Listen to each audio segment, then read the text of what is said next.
If you knew for sure you could get your wife back, would you do it? After saving hundreds of marriages over the past 8 years, I found there's actually 7 lessons every man discovers in his journey to get his wife back fast. Husbands who never learn these lessons or skip these steps end up pushing their wife away simply out of ignorance and incorrect action. This will lead to mutual resentment, confusion, helplessness, and becoming a failure as a husband.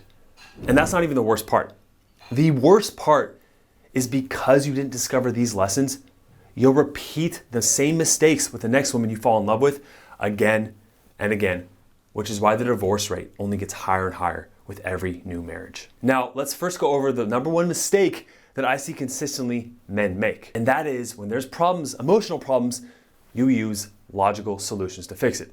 For example, if you tried to bring up other people, like let's say the kids, or how the shame of the marriage is gonna pull things apart, you're trying to convince her emotional heart, her brain, to go ahead and shift and be with you out of logic. But really, it's an emotional problem. For example, if when she tries to leave you, you're saying, what about all these memories we have? What about the future we've built?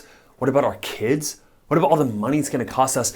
Those are all logical solutions to an emotional problem. She doesn't feel she wants to be with you. So it doesn't matter what logical thing or you try to rationalize why you should stay together.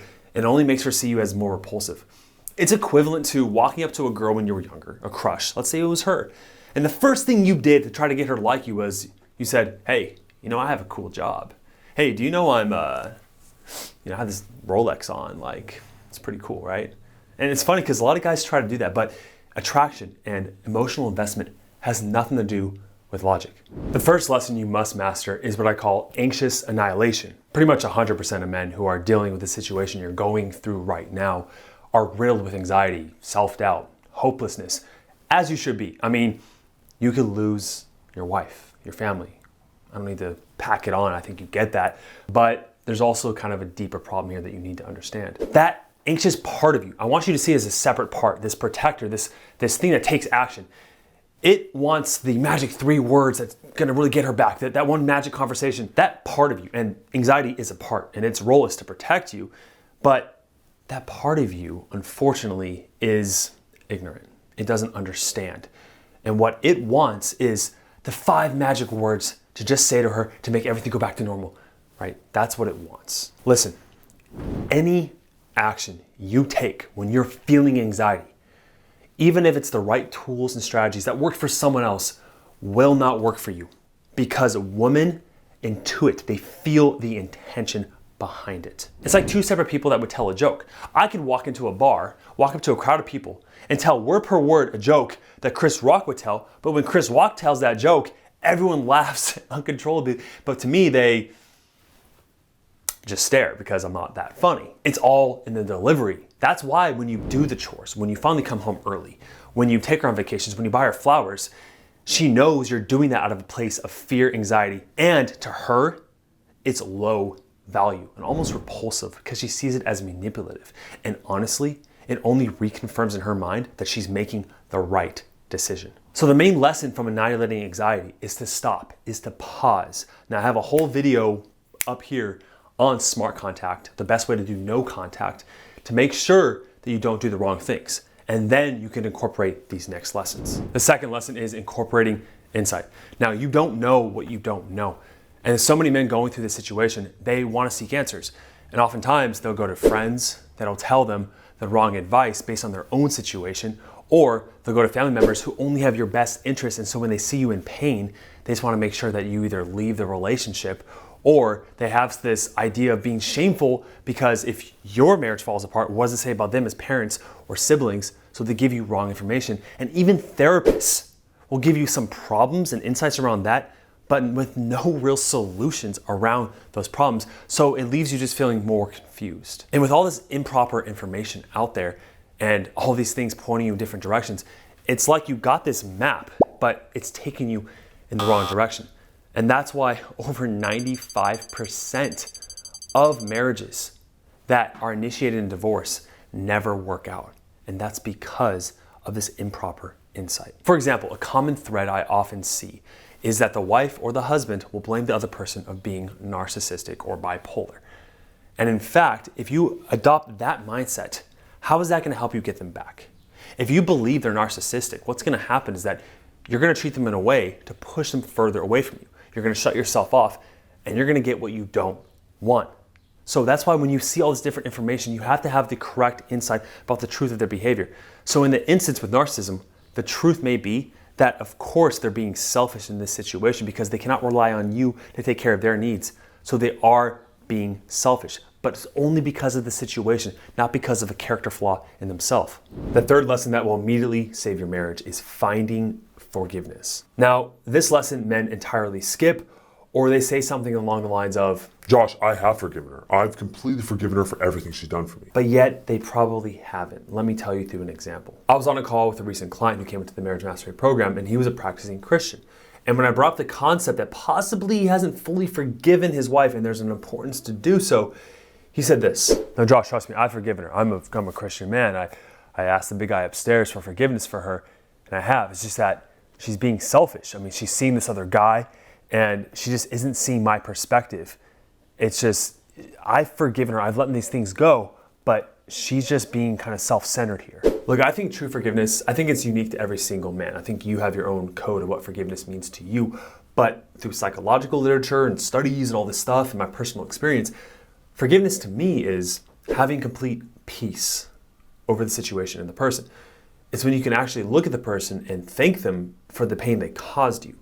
And if your mind keeps on bringing up these past scenarios, especially in arguments, as fuel or ammo to defend yourself, you haven't fully let go yet. Now, there's lots of processes in order to forgive your partner, but I think the biggest mistake that you're probably making, or most men do, is that they think that forgiveness is this, on-off switch, right? But it's not. It is a gradual knob, something that you increase over time. And you have to practice it every single day, kind of like gratitude. It's a mental muscle. But a lot of men kind of overestimate their ability to fully let go. Now, I personally have this exercise in my program that helps a lot with this. But again, just recognize that maybe you haven't fully forgiven her and then continue to work to do so. The fourth lesson is taking extreme ownership. A person may cause evil to others, not only by his actions, but by his inaction. And in either case, he is justly accountable to them for the injury. Now, I'm just going to rant to you for a second about this one. I see consistently that there are subtle ways men try to displace their responsibility. They say things like, well, My wife has a lot of trauma. or, Her friends or her therapists are trying to convince her that being with me, or her lawyer even, is trying to be with me is not the best case. and they don't understand that no matter what outside external influences that are on her, man, she's trying to leave you. It sucks to hear. I get it. Because you're probably a really good person. You have good intentions. But you didn't recognize, even if you have good intentions, from all the other lessons you could see so far and the lessons you're going to see moving forward, that those good intentions don't yield good results oftentimes because you were given a false blueprint about how to make her happy. One of the fundamental steps you must understand is that you must take extreme ownership that your actions, even if you did not intend to hurt her or not meet her needs, they still hurt her. That by you trying to solve her problems in communication, even though you're trying to make her happy, in those moments, the message she got was, I'm not allowed to feel this way.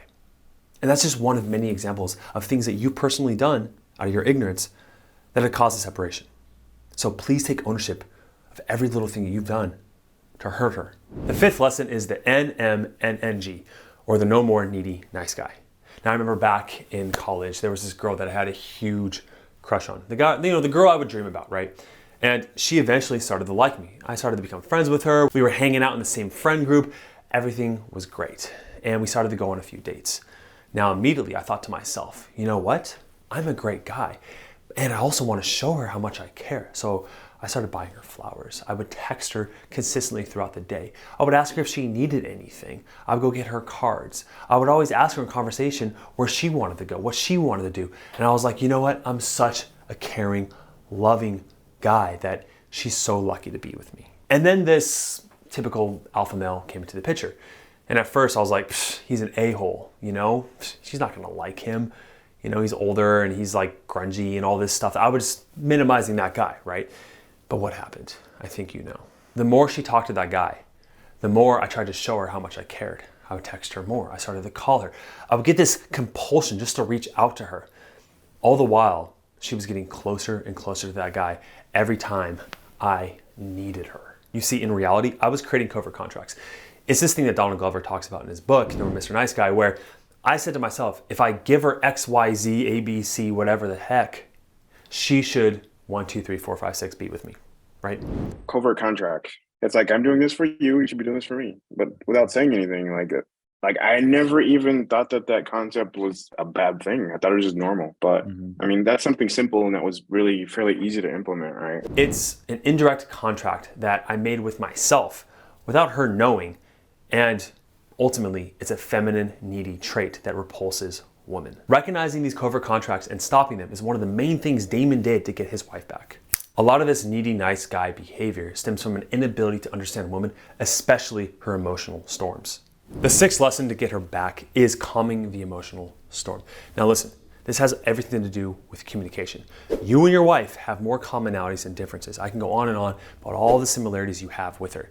However, those differences are what create the conflict. And one of the key differences, generally speaking, with men and women is that you process your emotions through a logical lens, and therefore you speak to people through logic, very direct form of communication, where your wife, especially in the context of relationships, it's emotional communication. Now, the biggest difference here is that when she's upset in her emotions, you may try to solve things for her. Now, I want you to check out me explaining to this client that came into my marriage mastery program of this whole entire emotional storm concept and what to do instead. That being said, I mean, when she brings up problems, are you trying to make her feel better, or do you let her feel her emotions? Probably try to make her feel better. Right. And that's a guy's intention when a woman has a problem. But even though that's your intention, she can't see your intention. All she receives is, I'm feeling this way and he doesn't want me to. That's what a woman takes from that. He's not letting me be me. That's like, right? It's like, what? But that's how they feel, unfortunately. If I was going to only teach you one skill ever, like we only have one call we could have, this is what I would teach you. I want you to imagine whenever she's upset about anything, there's this giant storm going on in her brain, right? And all the blood in her brain is flowing away from her prefrontal cortex, which is the storehouse of logic and calm, rational thinking, the adult brain. And it's flooded to the emotional amygdala, thalamus, animal brain. You know, most men, it's crazy because like you'll like they'll see this like giant button in the storm, and you're like, that button shuts off the emotion. Like, hey, like, do you see that button? She's like, I don't give a damn about the button. There is no freaking button. It's like, just press the button, right? Just press the fucking. But you can help her see the button by helping the dust settle. And the way you help the dust settle is by pointing out the storm, right? And saying there's a storm there. And so you have to address the storm first. And the way you do that is through punctuation. But the basic formula is just this sentence. That's it. So as an example, if she's at work and she comes home and she hates her boss, like let's just say for this example, and she's like, oh, my boss is such a dick. And you're like, well, I see what you're doing here. And I think if you have this conversation with him, or you can go to the higher ups, or you can get a different job, like you're trying to help her feel better. But right, she doesn't want that. When men speak, we want to achieve a result, a goal. Like think of sports too. Like we're going down to the end zone, right? That's our goal, right? We're very just women. They're like this storm or a song. They're just kind of like, and this happened and that happened and Becky, then this and drama and this and that and this and that. And it's just like, oh my God, it becomes too much for us for sometimes. But she wants you to be like, oh, I see the storm and you went through that and you went through that. And so in the situation with the boss, all you say is like, man, like he doesn't appreciate you. I don't know how you do that. You must feel so frustrated. She's like, yes, thank you. And in that moment, what you're doing is like, this is the way she sees the world. This is the way she sees the situation. By you saying you see the situation this way, she's like, yes, exactly. That creates the connection, right? And the dust settles. And then you can insert logic or your point of view. And when I say your point of view, the reason why I say that is because a lot of guys can use this when the situation is not about them. But as soon as it becomes about you, man, Kevin, like that's when it's like, we become defensive. It's like, hey, she's trying to make me out to be a bad person. Like, I didn't mean to do that. I didn't mean to make her feel that way. If she just saw what my intentions were, then she wouldn't feel this way. I'm sure you know by now it's not the case, right? So when she's upset with you, even if it's about you, you still use the same framework. So if she's like, you lied to me, right? You said you would do this thing. You never do what you say you're going to do. Your brain's going to want to be like, I can think of 12 things right now that I've done recently for you that I have some, it doesn't work, right? Because in that moment, she knows never doesn't mean never, but it's how she feels. All she wants you to say is like, you feel frustrated, annoyed, pissed off, whatever the case, however emotion she's experiencing, because you think I don't do what I say I'll do. You're not saying that she's right. You're saying this is the way you see the world. And of course, when you do that, this dust, it settles, right? It goes away. And then all that blood flows back to our prefrontal cortex. And then you can say, well, look, I see how you see the world. I'm seeking first to understand. Then you can be understood, Kevin. Then you can, when she's calm, you can be like, look, but I feel X, Y, and Z because of this. The seventh lesson, my favorite. I say it so much to the guys in the program. They hear my voice over and over. And I call it the Indifference Paradox. This man that I recently saved his marriage, I usually get on a call with guys when I save their marriage, and he was talking to me about this Indifference Paradox when it hit him. Let me show you. Where it's going to be like shifting that mindset from can't live without her to feeling like you could and you're going to be just fine. And in fact, you're going to a superstar on your own without her. Then you'll be able to start to behave like the man that she's going to want. This one is one I can't really teach you. Like I can tell you verbally, like, dude, you need to want your wife, but not need her. That's what she's attracted to. And attraction is this compelling force to bring her closer to you. And so many guys are oblivious to these little needy behaviors they have, and that they really feel like they are dependent on their wife. And if you think that you can't live without her emotionally, I know cognitively you think you can, but if you're scared, if you're needy, if you're trying to convince her and use logic and anger and all these insecure attachment styles, your brain thinks you do need her. And until you untether that idea of you two together and have your own independent value in yourself, but you still want your wife, that emotional spot, man. You know what I mean? You probably don't, you maybe do, but that's the secret. And that's what she wants. And she may admit it to you, she may not, but that's not important. The important thing is that is your process. That is your journey to get to there. You guys know how I can help you. If you probably, this isn't the first video you're watching on this, and if it is, welcome to the channel, but you know you can set up a call down below with my team. We have limited spots each week. I'd love to help you out if you need support in saving your marriage and becoming the best version of yourself. Thanks for watching the video, and I will see you in the next one. Cheers.